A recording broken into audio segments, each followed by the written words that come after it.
अल्लाहु अल्लाहु अल्लाहु अल्लाह। फ़अऊज़ु बिल्लाहि मिनश्शैतानिर्रजीम बिस्मिल्लाहिर्रहमानिर्रहीम वतलु अलैहिम नबअल्लज़ी आतैनाहु आयातिना फ़न्सलख़ मिन्हा फ़अतबअहु शैतानु फ़कान मिनल गावीन। सदक़ल्लाहुल अज़ीम। ये आयत करीमा के अंदर एक ऐसी शख्सियत का ज़िक्र है जो अपने तक़वे, अपने इल्म और अल्लाह के साथ कुर्ब की वजह से इतने बड़े मकाम को पहुंच चुका था कि उसकी दुआ कभी रद्द नहीं होती थी। जब भी वो दुआ करता था तो एकदम कबूल हो जाती थी। बनी इसराइल का बहुत बड़ा आलिम था, बहुत मुत्तकी, परहेज़गार और अल्लाह वाला इंसान था। उसने जब भी बनी इसराइल के अंदर कोई परेशानी देखी, कोई वबाल देखा, कोई बीमारी देखी, तो लोग उसके पास आ जाते और आकर उसे कहते आप हमारे लिए दुआ करें। तो वो जब हाथ उठाता था तो उसके हाथ उठाना अल्लाह के यहाँ मकबूल हो जाता था कि उसकी दुआ कबूल हो जाती थी। अब इसका जिक्र बनी इसराइल में फैल गया, चर्चा आम हो गया और उसकी दुआ के रद्द ना होने के मुतालिक लोग उसके बारे में अक्सर जिक्र करते थे। बड़े बड़े रोसा उसके पास आते थे, दुआ कराते थे। उसका नाम अहादीस के अंदर तो वाज़े नहीं मिलता, कुरान पाक की आयात के अंदर वाज़े नहीं मिलता, लेकिन मुख्तलिफ अक़वाल हैं मुफस्सरीन के, जिनमें इमामुल मुफस्सरीन अब्दुल्ला बिन अब्बास रज़ी अल्लाह तआला अन्हु का कौल ये है कि उसका नाम बलअम बिन बाऊरा था। बलअम बिन बाऊरा ये बनी इसराइल से जब मूसा अलैहिस्सलाम नबूवत का ऐलान किया तो ये उससे पहले का मौजूद था और इसकी उम्र काफ़ी लंबी थी, काफ़ी तवीलुल उम्र था।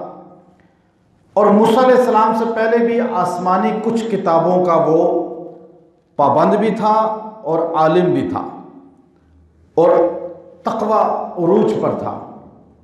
लेकिन मूसा अलैहिस्सलाम जब तशरीफ़ लाए, आपने बनी इसराइल को दावत दी। बनी इसराइल आपकी दावत पे लब्बैक की, कुछ मुसलमान हुए, फिर आपके साथ सफ़र उनका पूरा पिछली आयात में गुज़रा। तो जब मूसा अलैहिस्सलाम इसकी बस्ती की तरफ आए, चूँकि ये शाम के मुल्क के साथ बैतुल मक़दस है, बैतुल मक़दस के एक देहात किनान में रहता था, तो किनान में इसका पड़ाव था और लोग इसकी अक़ीदत, महब्बत, एहतराम की नज़र से इसको देखते थे। तो इसके पास कौम के लोग आए बादशाह की तरफ से कि मूसा कलीमुल्लाह अपने लश्कर के साथ किनान पे हमला करना चाहते हैं, तो आप जो है किसी तरीक़ा से मूसा अलैहिस्सलाम के मुताल्लिक बद्दुआ कर दें कि अल्लाह उनको नऊज़ बिल्लाह सज़ा दे दे, उनकी कौम को हलाक कर दे। तो बलअम बिन बाऊरा गो के मूसा अलैहिस्सलाम का उम्मती नहीं था, चूँकि मूसा अलैहिस्सलाम बनी इसराइल के नबी थे, तो यह आसमानी किताबों का इल्म रखता था। तो इसने कौम के लोगों से कहा कि तुम कैसी बात कर रहे हो कि मैं एक नबी अल्लाह का जो आया है उसके मुताल्लिक बद्दुआ करूं? मैं बद्दुआ नहीं कर सकता, तुम जाओ, यहां से चले जाओ। कौम के लोग उठ के चले गए। फिर अगले दिन आए, फिर आकर मिन्नत की बादशाह के लोगों ने कि आप जो है फ़लाँ के लिए बद्दुआ कर दें, मूसा कलीमुल्लाह आ रहे हैं अपना लश्कर लेके, हमारी हुकूमत छिन जाएगी। आपने फिर सख्ती से इनकार किया।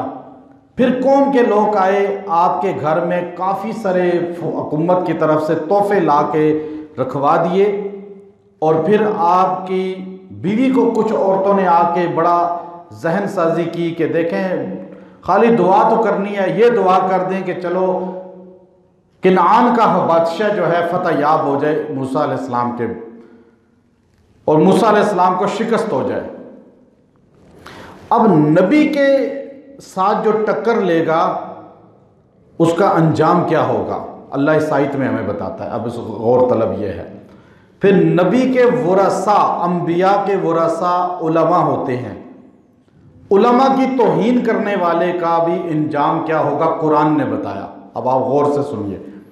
इसने थोड़ा सा इसके अंदर हवस आ गई, बीवी ने ऐसा जहन बनाया कि चलो क्या है, तुम अपनी इबादत गुजारो, वो अपने हैं इलाके के नबी, तुम हाथ उठाओ।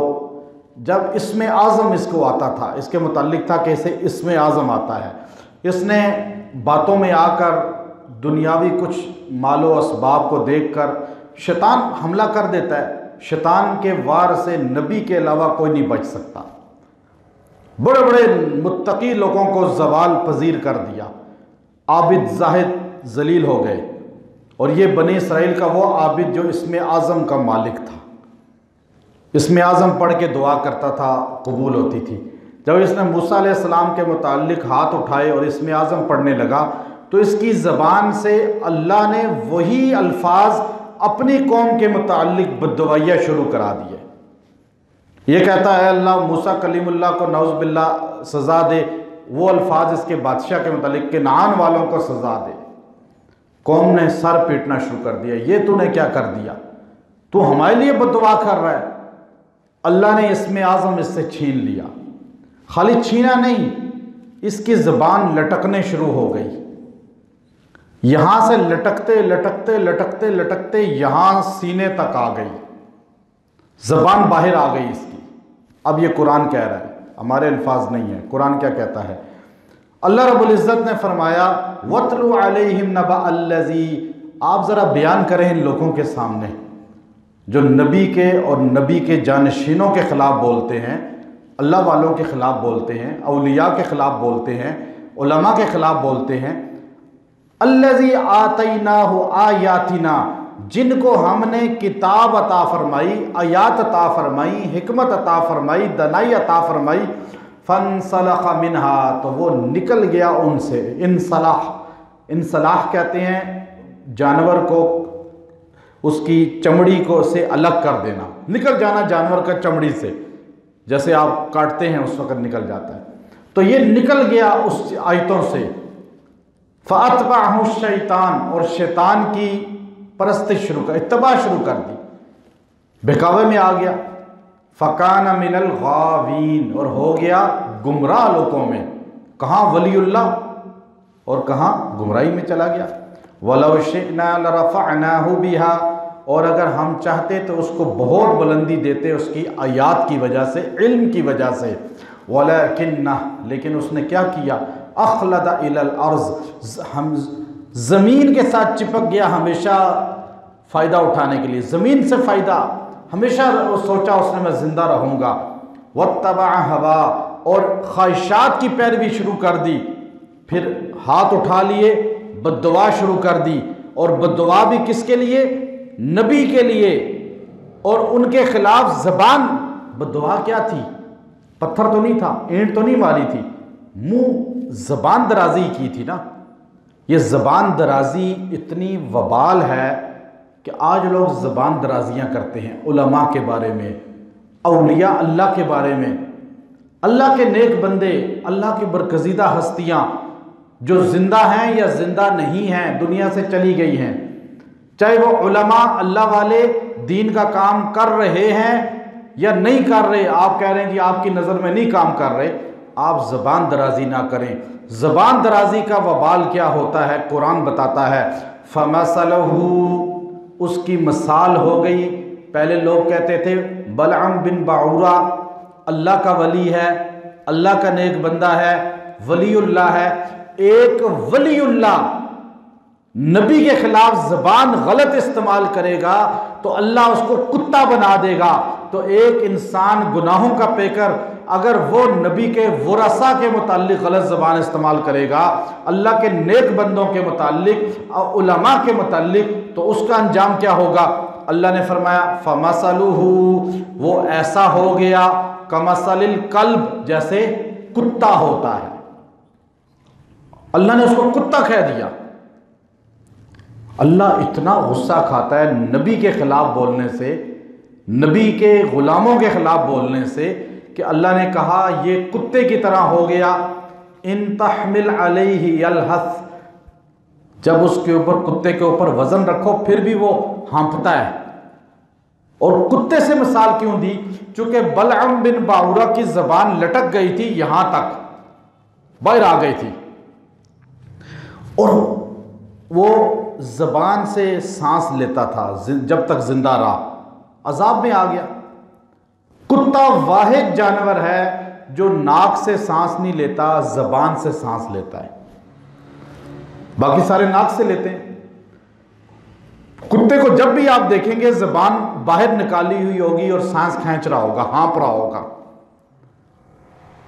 अल्लाह ने उसकी मिसाल दी कि वो कुत्ते जैसा हो गया कि यलहस, सांस लेता था, चाहे कोई चीज रखो ऊपर, और ततरुको यलहस, या वजन हटा भी दो फिर भी। आप तो, हम वजन उठाते हैं, चढ़ाई चढ़ते हैं तो थोड़ा हाँफते हैं।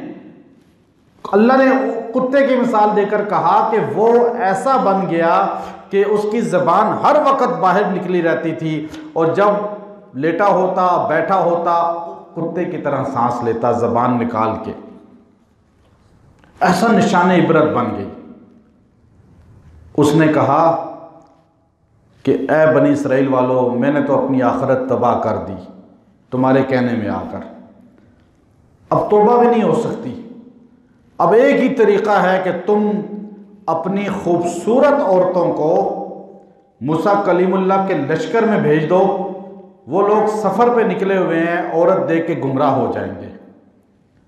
जब सफ़र पे कुछ औरतें उन्होंने अपनी तैयार करके भेजी, तो एक सरदार मूसा अलैहिस्सलाम की कौम का उसके साथ बदकारी में मुब्तला हो गया।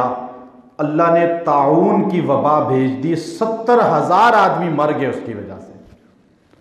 ताउन फैलता गया तो मूसा कलीमुल्लाह को वही आ गई, आपने उस आदमी को फांसी पे लटका दिया, और उसके कत्ल के बाद ताउन ख़त्म हो गया। तो अल्लाह ने इसकी, देखें, नेकी करके अकड़ना नहीं चाहिए कि मैं तहज्जुद पढ़ता हूँ, मैं फ़लाँ नेकियाँ करता हूँ, मैं ये नेक काम करता हूँ, ये उलमा ऐसे हैं, ये दीन वाले ऐसे हैं। आज नबी को गाली कोई नहीं दे सकता। पता है सारे मुसलमान हरकत में आ जाएंगे, नबी के जानशीनों को गालियाँ दी जाती हैं।